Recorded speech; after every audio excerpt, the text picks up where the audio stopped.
예, 오늘 말씀은 열왕기하 3장 12절부터 끝절 27절 말씀까지, 열왕기하 3장 12절부터 27절 말씀까지 제가 가진 성경으로 구약 성경 563페이지 정도 됩니다. 예, 찾으신 줄 알고 저와 여러분이 한 절씩 번갈아 가면서 교독하고 마지막 절은 합독하겠습니다. 제가 먼저 12절 봉독합니다. 여호사밧이 이르되 여호와의 말씀이 그에게 있도다 하는지라. 이에 이스라엘 왕과 여호사밧과 에돔 왕이 그에게로 내려가니라. 이스라엘 왕에게 이르되 내가 당신과 무슨 상관이 있나이까? 당신의 부친의 선지자들과 당신의 모친의 선지자들에게로 가소서 하니, 이스라엘 왕이 그에게 이르되 그렇지 아니하나이다. 여호와께서 이 세 왕을 불러 모압의 손에 넘기려 하시나이다 하니라. 엘리사가 이르되 내가 섬기는 만군의 여호와께서 살아계심을 두고 맹세하노니, 내가 만일 유다의 왕 여호사밧의 얼굴을 봄이 아니면 그 앞에서 당신을 향하지도 아니하고 보지도 아니하였으리이다. 이제 내게로 검은 못할 자를 불러오소서 하니라. 검은 못하는 자가 검은 못을 할 때에 여호와의 손이 엘리사에게 있더니, 그가 이르되 여호와의 말씀이 이 골짜기에 개천을 많이 팔아 하셨나이다. 여호와께서 이르시기를 너희가 바람도 보지 못하고 비도 보지 못하되 이 골짜기에 물이 가득하여 너희와 너희 가축과 짐승이 마시리라 하셨나이다. 이것은 여호와께서 보시기에 작은 일이라. 여호와께서 모압 사람도 당신의 손에 넘기시리니, 당신들이 모든 견고한 성과 모든 아름다운 성을 치고 모든 좋은 나무를 베고 모든 샘을 내오고 불로 모든 것을 흘리다 하더니, 아침이 되어 소재 드릴 때에 물이 에돔 쪽에서부터 흘러와 그 땅에 가득하였더라.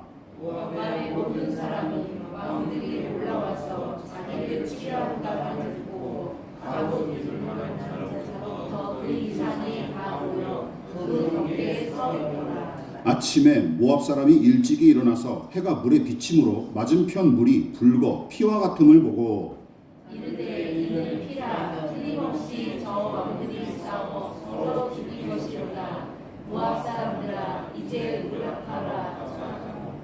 이스라엘 진에 이르니 이스라엘 사람이 일어나 모압 사람을 쳐서 그들 앞에서 도망하게 하고 그 지경에 들어가며 모압 사람을 치고, 그 성읍들을 쳐서 헐고 각기 물을 던져 모든 좋은 밭들에 가득하게 하고 모든 샘을 메우고 모든 좋은 나무를 베고 일어나스의 돌들을 남기고 물배풀이 두루 다니며 치니라. 모압 왕이 전세가 극렬하여 당하기 어려움을 보고 탈찬 군사 700명을 거느리고 돌파하여 지나서 에돔 왕에게로 가고자 하되 가지 못하고 다같이 이에 자기 왕위를 이어 왕이 될 맏아들을 데려와 성 위에서 번제를 드린지라. 이스라엘에게 크게 경노함이 임하매 그들이 떠나 각기 고국으로 돌아갔더라. 아멘. 예, 말씀의 제목을 다 같이 한번 읽어보도록 하겠습니다. 자, 시작. 그들이 떠나 고국으로 돌아갔더라. 예, 그들이 떠나 고국으로 돌아갔더라 라는 제목으로 하나님 말씀 전하도록 하겠습니다. 끔찍한 이야기가 막판에 등장하죠. 오늘은 이것을 중심으로 살펴보도록 하겠습니다. 열왕기하 3장은 북이스라엘의 9번째 왕인 여호람이 모압 족속을 응징하는 중에 일어난 여러 가지 이야기를 기록한 장이죠.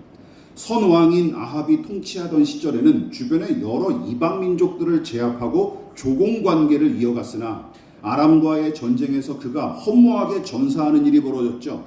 그리고 그 직후에 아람을 위시한 이방 족속들이 본격적으로 북이스라엘을 등지기 시작했으며 그동안 막대한 양의 양모를 조공으로 갖다 바쳤던 모압 족속마저 그 분위기에 편승하여 독립을 선언합니다. 그러나 아합의 아들 아하시아는 병을 고치기 위해서만 동분서주하다가 2년 만에 유명을 달리했고 그동안 모압의 배신을 전혀 염두에 두지 않았던 것처럼 보입니다. 그러나 그 뒤를 이어 왕위를 차지한 여호람은 달랐죠. 그는 모압의 배신을 좌시하지 않았고 남유다 왕 여호사밧에게 원조를 요청했을 뿐만 아니라 모압을 치러 가는 도중에는 에돔 왕과 그 백성까지 끌어들이는 정치적 수완까지 발휘했죠. 게다가 여호람은 아버지와 어머니가 이곳저곳에 세웠던 바알 신상을 죄다 철거하기도 했는데, 착각하지 말아야 되는 것은 그것은 여호와 하나님을 경외하는 믿음의 중심으로 감행한 의로운 일이 아니었습니다. 그저 바알 숭배가 그다지 큰 유익을 발휘하지 못한 거로 판단했기 때문이죠. 어쨌든 북이스라엘 군대를 비롯한 세 개 나라의 연합군이 모압을 응징하기 위해 모였으나 어떤 일이 벌어집니까? 일주일 내내 행군하다가 마실 물을 제대로 공급받지 못한 탓에 큰 곤경에 빠졌고, 급기야 남유다의 왕인 여호사밧의 제안으로 하나님의 뜻을 묻기 위해 엘리사 선지자를 찾아갑니다. 물론 애초부터 선지자들을 원수처럼 여겼던 아합 가문이었기 때문에 엘리사는 자기를 찾아온 북이스라엘 왕 여호람에게 뭐라고 얘기합니까? 당신의 부모가 의지했던 예언자들이나 찾아가시오 하며 빈정됩니다. 그렇지만 신실한 남유다 왕 여호사밧의 체면을 세움과 동시에 이미 일어난 이 사달을 수습하기 위해서 식수 문제를 해결할 방법과 그리고 이 전쟁의 승패에 관해서 하나님께 여쭙기로 결정합니다. 그리고 하나님은 엘리사를 통해 다음과 같은 내용으로 새 왕들에게 말씀하셨죠. 16절과 17절, 이 계곡에 도랑을 많이 파라. 그러면 물이 가득하게 될 것이다. 이 첫 번째. 두 번째는 무엇입니까? 이보다 더 큰 일을 허락하실 텐데 왕들에게 모압을 넘겨주실 것이다 라고 예언의 말씀을 하십니다. 이 일 후에 하나님께서 약속하신 대로 실제로 물이 에돔에서부터 막 흘러내렸고, 연합군의 자중질환이 일어난 걸로 착각했던 이 모압의 군대는 섣부르게 선제 공격을 펼쳤다가 도리어 역공당했을 뿐만 아니라 급기야 자기네 땅까지 완전히 점령당할 위기에 봉착하죠. 그럴 때 모압 왕 메사가 어떤 일을 벌입니까? 자기 맏아들을 불에 던져서 제사하는 짓을 저질렀는데, 그 광경에 분개하고 몸서리를 치던 연합군과 새 왕은 전쟁을 포기한 뒤에 각자 자기의 나라로 돌아간다. 바로 오늘은 이 이야기예요. 자, 오늘은 이 이야기에 담긴 교훈을 세 가지로 나누어서 함께 살펴보도록 하겠습니다. 자, 첫 번째 같이 읽어볼까요? 시작. 불신과 혐오를 조장하는 여호람, 그 모든 것을 파기하는 하나님에 관해서 살펴보십시다. 지난 설교에서 이미 언급했다시피 여호람은 아버지 아합과 그 형제 아하시야처럼 하나님을 무시하는 자였고, 바알 신상을 철거하기는 했어도 다른 신들을 숭배하는 작태까지 그친 것은 아니었습니다.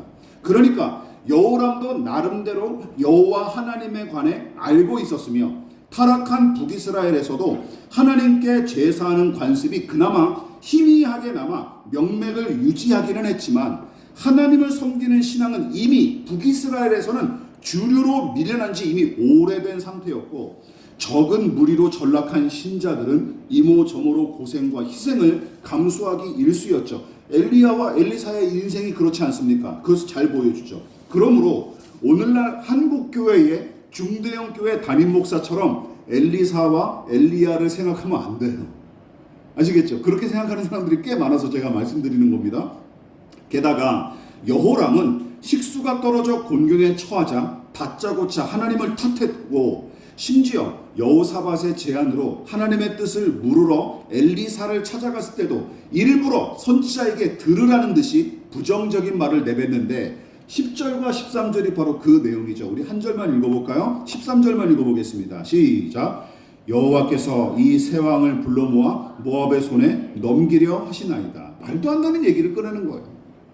평소에는 하나님의 이름을 언급조차 하지 않았던 작자가 식수가 떨어져서 곤경에 처하자마자 뭐라고 말합니까? 하나님이 우리를 모압에 넘기려 하신다라고 말하면서 이 사달의 원흉이 하나님인 것처럼 선동했을 뿐만 아니라 신실한 하나님의 종인 엘리사 앞에서도 똑같은 말을 내뱉으며 빈정거리고 비난하고 있는 것이죠. 이거 너 탓이고 너 같은 놈들의 탓이고 네가 섬기는 하나님 탓이다라고 은근하게 이렇게 돌려가게 하는 거예요. 애초부터 하나님에 대한 생각이나 관심이 없었다면 모를까, 불편함과 불쾌감을 느끼는 수준을 넘어 하나님과 그 종들을 향한 미움과 적개심이 느껴질 정도입니다. 그렇지 않습니까? 그러므로 군사들과 가축들이 놀라운 기적을 통해 마실 물을 구하고 또한 모압까지 진격하면서 거반 점령하는 일까지 일어났을 때도 여호람 왕은 마냥 기뻐하지 못한 채 내내 이죽거리고 앉아 있었을 테죠. 예, 아이, 좋은 일이 일어나봤자 뭐 이거 하나님이 하셨다고 나 그런 말 듣기 싫어 이런 마음을 가지고 있었을 거예요. 여러분, 이처럼 불신앙은 크게 두 가지 형태로 나타나기 마련입니다. 다시 말해 하나님에 관한 무관심, 이것이 흔히 나타나는 불신앙의 증거 중 하나예요. 뭐라고요? 무관심, 하나님에 대해서 아무런 관심이 없는 상태. 이게 불신앙의 명백한 증거 중 하나고, 또 다른 하나가 뭔지 아십니까? 이건 적극적인 형태인데 바로 하나님을 향한 미움과 적개심이죠. 미움과 적개심.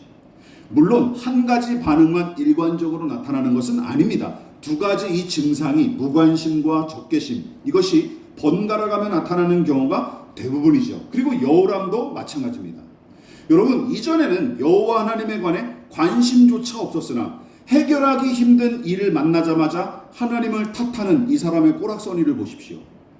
그러나 그의 부정적인 태도에도 엘리사 선지자는 전혀 아랑곳하지 않고 오히려 여호람이 내뱉은 말을 고스란히 인용하여 다음과 같이 하나님의 뜻을 선포하기에 이릅니다. 18절 읽어볼게요. 시작.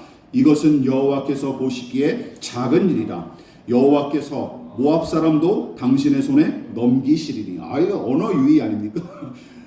여호람이 했던 말을 그대로 바꿔서 그냥 똑같은 형식인데 이제 바꿔서 이제 얘기를 한 거죠. 여호람은 하나님이 우리를 모압의 손에 넘기려 하신다라는 말을 서슴지 않고 내뱉으면서 하나님과 그분의 종을 향한 혐오와 불신을 주장하려 했지만, 하나님은 엘리사를 통해 뭐라고 말씀하십니까? 내가 모압을 너희 손에 넘기겠다 하고 단호하게 선포하게 하십니다.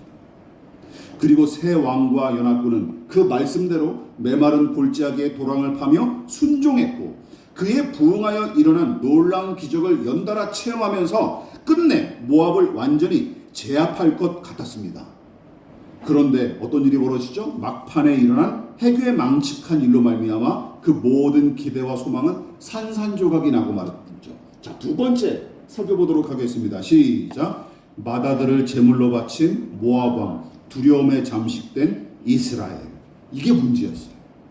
메말랐던 땅에 갑자기 물이 넘쳐 흐르는 기적을 체험하고 방심한 모압 군대를 예상보다 손쉽게 제압하면서 승승장구할 줄 알았으나 진퇴양난에 빠진 모압 왕 네사가 최후의 발악이라도 하듯이 입에 담기도 어려울 만큼 끔찍한 짓을 저질렀고, 그 일로 말미암아 크게 당황한 연합군은 끝내 몸서리를 치며 모압 땅에서 물러나고 맙니다. 자, 도대체 무슨 일이 일어났을까요? 3장 마지막 구절을 우리가 다시 한번 살펴보도록 하겠습니다. 읽어볼게요. 시작.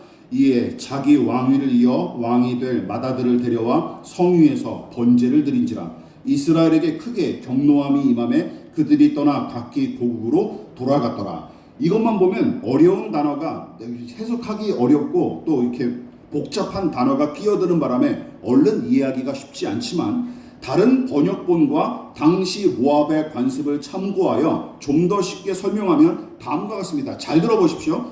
궁지에 몰린 모압 왕이 자기 뒤를 이어 왕위를 물려받게 될 마다들을 데려다가 성벽 위에서 불로 태워버린 거예요. 근데 왜 제사였던 것이죠? 불로 태워서 모압의 신 그모스에게 제사를 드리는 것입니다. 그리고 이 광경을 지켜본 연합군들은 자기들에게도 이 재앙이 임할 거로 여겨서 두려움에 사로잡혔고, 종국에는 그 성에서 물러나 모두 자기 나라로 돌아갔다라는 이야기예요. 대부분 신학자는 모압 왕 메사의 이 끔찍한 행동이 두 가지 이유에, 두 가지 목적으로 비롯된 걸로 해석을 합니다. 뭐냐면 이거죠. 첫 번째, 모압을 포위한 새 왕과 연합군에게 미신적 공포와 두려움을 불어넣어서 그들의 사기를 완전히 꺾어 놓으려는 의도가 있었다라는 것이죠. 그것과 함께 모압의 주신인 그모스라는 신이 있었어요.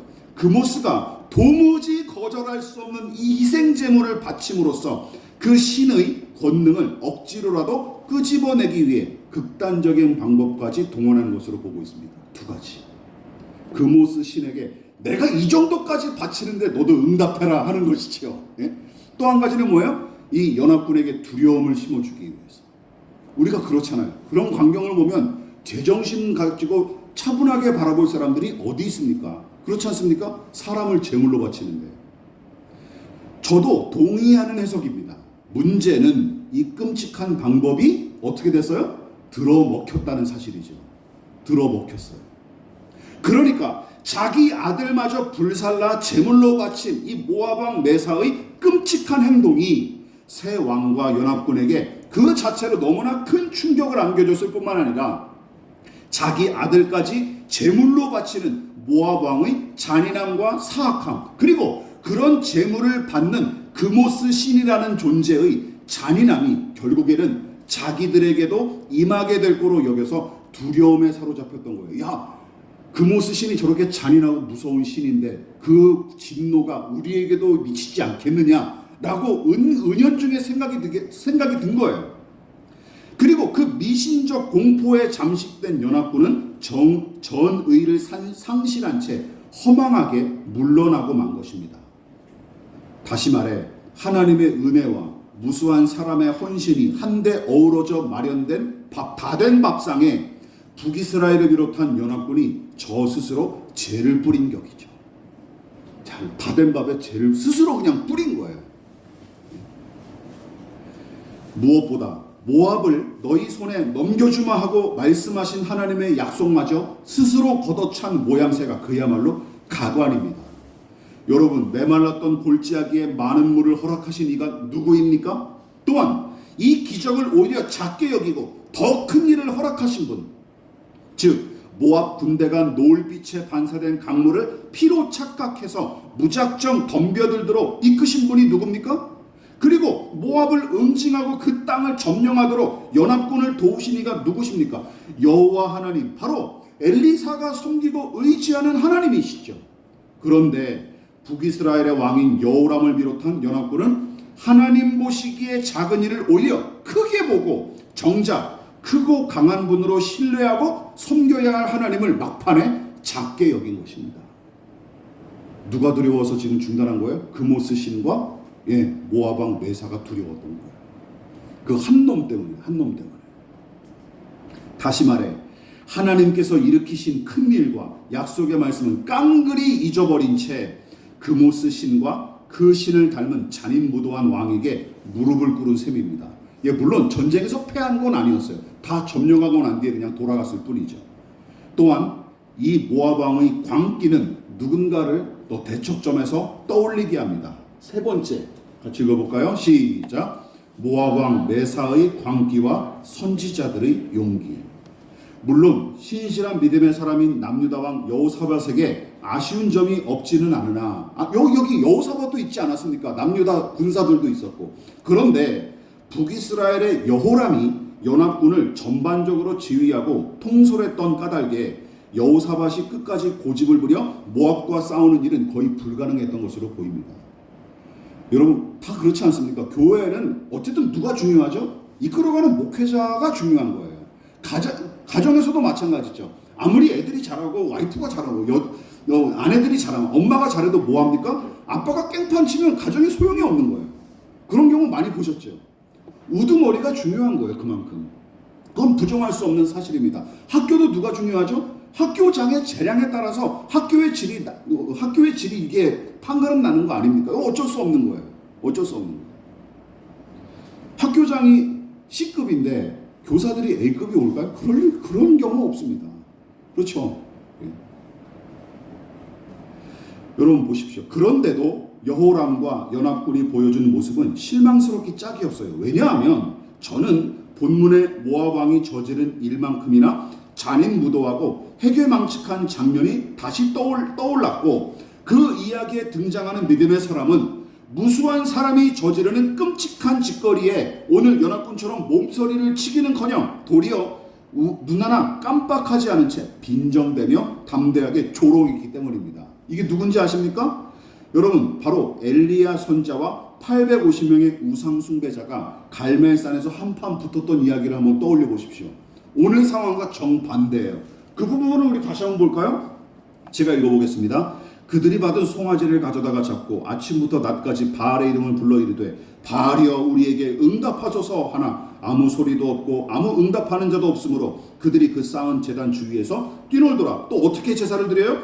그 위에 그들이 큰 소리를 부르고 그들의 규례를 따라 피가 흐르기까지 칼과 창으로 그들의 몸을 상하게 하다.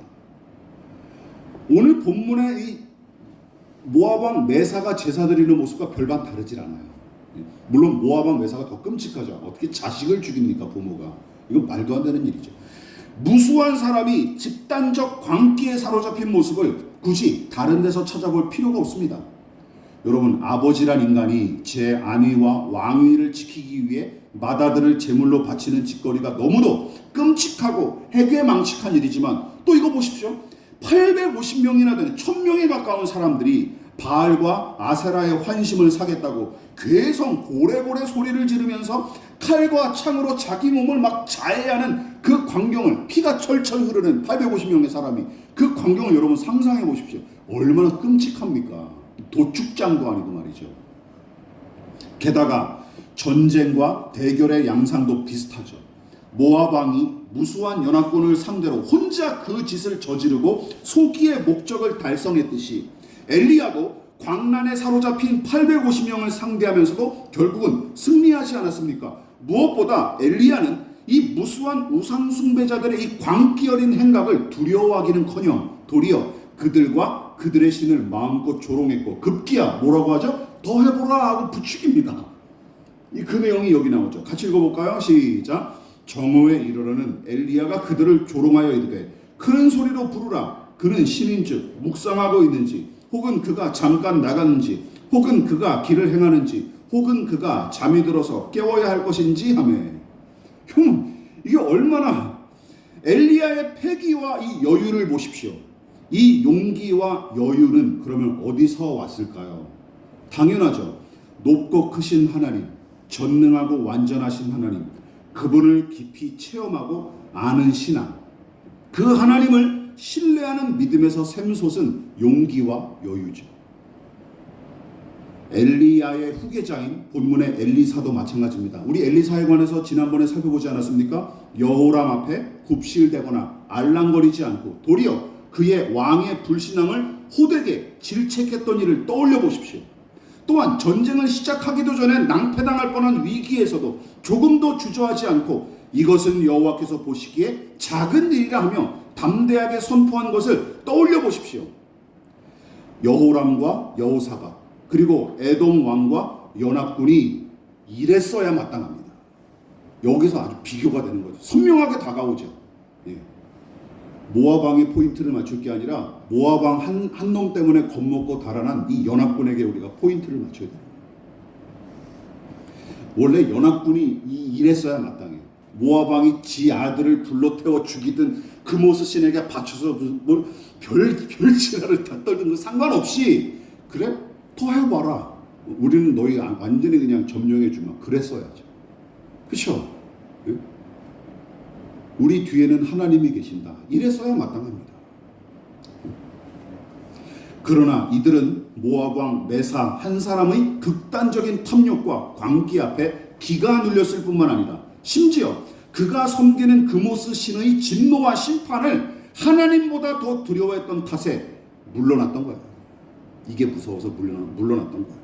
다시 말해 어떤 결과를 낳은 거 이거예요.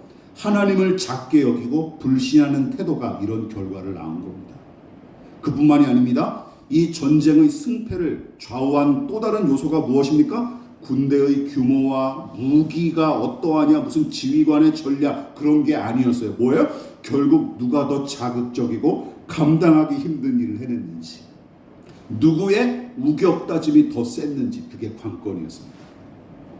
제가 이 말씀을 준비하면서 우리 주위에 많은 이런 우격다짐식의 신앙이 이 모압 왕 메사를 통해서 여실히 발견되기, 매칭이 됐기에 제가 너무나 씁쓸했습니다.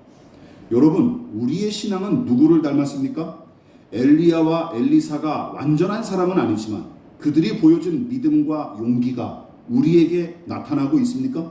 아니면 하나님보다 세상에서 얻는 것을 더 소중히 여기는 우상 숭배자처럼 행동하거나 아니면 모압 왕 메사처럼 내 목적을 이루기 위해 우격다짐으로 하나님께 으름장만 놓고 하나님을 협박하면서 신앙생활하고 있지 않습니까? 내가 이렇게까지 할 테니 당신은 뭔가 좀 내놓으십시오. 이런 식으로 신앙생활하는 사람들이 얼마나 많이 있습니까? 참담한 일은 작금의 교회가 엘리야와 엘리사처럼 하나님을 향한 깊은 이해와 체험을 바탕에 둔 믿음이 아니라 오히려 모압 왕 메사의 우격다짐과 갈멜산의 우상숭배자들의 집단적인 광기에 훨씬 가까워 보입니다. 그뿐만이 아니라 심지어 그런 광기에 가까운 열정과 열심을 큰 믿음이나 좋은 믿음으로 추켜 세우는 경우는 또한 얼마나 많은지 몰라요. 집을 팔아라, 뭐 이렇게 몸을 다 바쳐서 밤낮으로 교회 건축에 이런 식 다 그거죠. 그런 종류의 것들이죠. 예?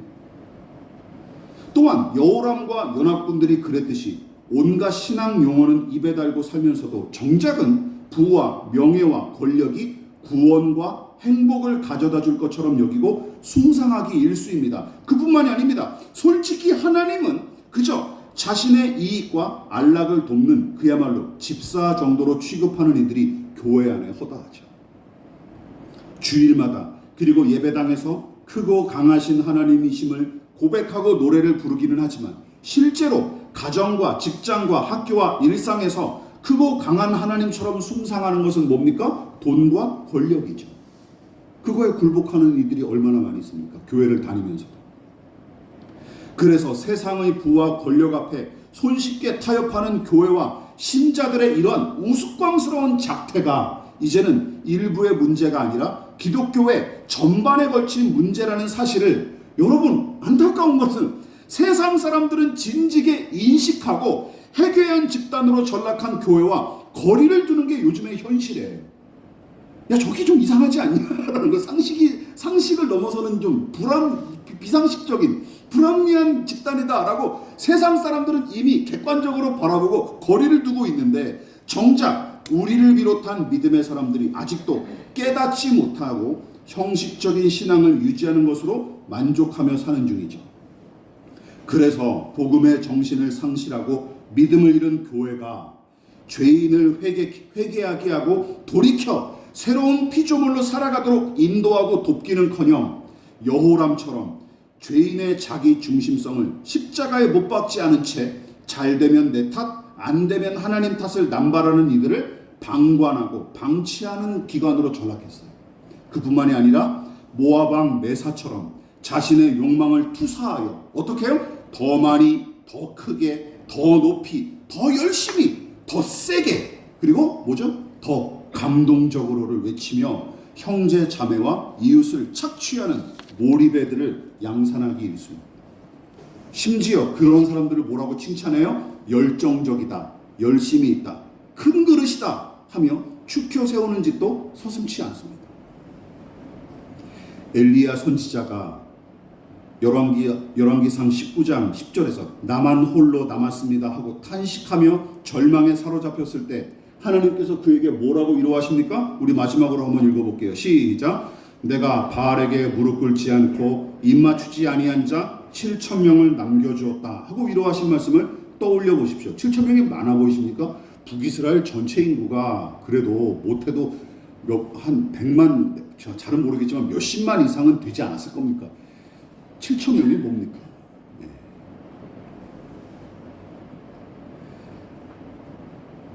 그 후계자인 엘리사도 바로 그 중에 한 명이었을 거예요. 엘리사도. 자, 그러면 우리는 어디에 속한 사람일까요? 어디에 속해 있다고 생각하십니까? 여러분들 보시기에는. 네. 교회마저 타락하고 변질한 시대, 일부 목회자들이나 신자들의 문제로 퉁치고 넘어가기에는 돈과 섹스와 정치 권력과 명예 앞에 쉽사리 타협하고 굴복하는 작태를 너무나 빈번하게 보여준 오늘날의 그리스도인들, 정치와 이념의 신여로 전락한 교회와 신자들, 그런 상태를 부추기며 개평이나 얻으려는 목회자들. 그래서 더는 무얼 기대할 것조차 없는 시대. 그런데도 우리는 아직 소망을 포기하지 않고 믿음의 길을 걸어갈 수 있는 이유가 무엇입니까? 단 하나죠. 엘리야와 엘리사의 하나님. 이 모든 부조리와 불의, 거대한 악과 무수한 불신앙의 세력을 오히려 작게 보시고 당신의 작정하신 뜻을 반드시 이루시는 하나님, 그리고 제 생명을 보존하고 제 자리를 지키기 위해 맏아들까지 희생시킨 모압 왕과 다르게 당신의 유익이 아니라 우리 같은 죄인을 위하여 아들 예수님을 내어주신 하나님, 우리가 그분을 신뢰하기 때문입니다. 믿으십니까? 그것밖에는 소망이 없습니다. 또한 비록 소수에 불과할지언정 어디선가 그분을 신뢰하는 이들이 자신의 역할을 이름 없이 빚도 없이 묵묵히 감당하고 있기 때문에 이 교회는 명맥을 유지할 수 있는 것입니다. 믿으십니까? 큰 사람들이 아니라, 유명한 사람들이 아니라. 제가 지금도 아직까지도 일주일에 한 번, 두 번 이상 꼭 설교를 듣는 목사님이 계세요. 그분이 여수에 있는 작은 교회, 우리 모임보다 더 적어요. 절반 가량 나오시는 분이에요. 게다가 우리는 그래도 뭐 안 목사님 비롯해 젊은 분들, 뭐 양승희 집사님, 젊은 분들이 좀 계시잖아요. 거긴 다 우리 집사님들 나이대만 앉아 계신 거예요. 어촌이거든요. 섬에서 목회하시는데 너무 웃긴 게 그분 설교를 듣는데 깜짝 놀랐어요. 헬라어, 히브리어를 풀어 가시면서 자세하게 여러 가지 철학이나 뭐 이론까지 다 조합하셔가지고 말씀을 전하시는데 그 말씀도 한 40분 이상 50분 정도 걸려요. 근데 제가 그런 말씀을 들어본 적이 없어요. 너무 정교하면서도 논리 정연하게 복음을 풀어 설명하시는데, 적확하게 풀어 가시는데 그 말씀이 너무 좋은 거예요. 근데 내다 설명 안 쳐놓고 그렇게 하시는 거예요. 30년 동안. 그래서 처음에는 말씀을 듣다가 눈물이 나더라고요. 그리고 제가 그분 때문에 많은 위로를 얻었습니다. 아, 저렇게 해야 되는 거구나. 말이나 좀 미끈하게 하고 뭐 좀 친절하게 하는 것 같아서 귀에 듣기에는 좋은데 아무 내용도 없는, 그냥 아침마당에서 입하고 터는 사람들이랑 별반 다르지 않은 설교를 들으면서 헤거리는 사람들이 저는 아직도 이해가 잘 안 갑니다. 거기서 어떤 성장이 이루어질까? 어떤 변화가 이루어질까? 그렇지 않습니까? 말씀을 배워나가시기를, 그리고 우리가 그런 믿음의 사람으로 서 있을 수 있기를 진심으로 부탁을 드리겠습니다.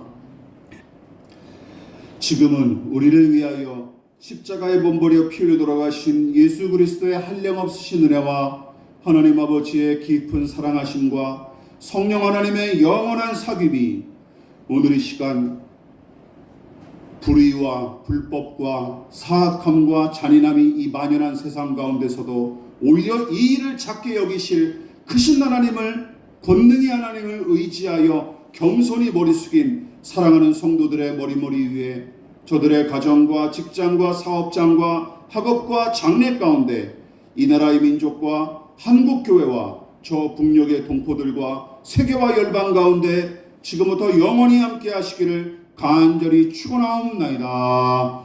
아멘.